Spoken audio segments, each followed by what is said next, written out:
ಸರ್ಕಾರಕ್ಕೆ ಹೇಳಿ ಧಿಕ್ಕಾರ. ಗೂಂಡಾಗಳಿಗೆ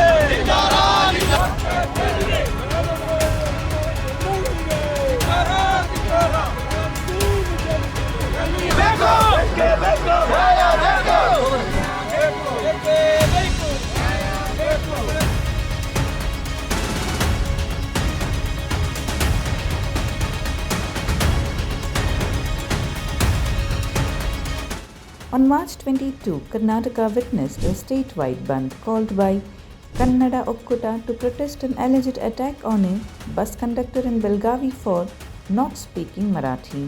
The bandh saw mixed responses across different regions. As per reports, a massive crowd of protesters gathered outside Town Hall in Bengaluru. Police detained them and escorted them to Freedom Park.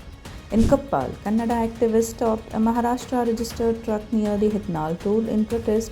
They confronted the truck drivers but in a symbolic move handed them flowers as a warning. Protesters accused Maharashtra groups of attacking Kannadigas and said, "We are peace-loving, so we first give flowers, but if this continues, we won't stay silent." After the warning, slogans were raised against Maharashtra Ekikaran Samiti and Shiv Sena. Police detained the protesters and cleared the highway after a brief disruption.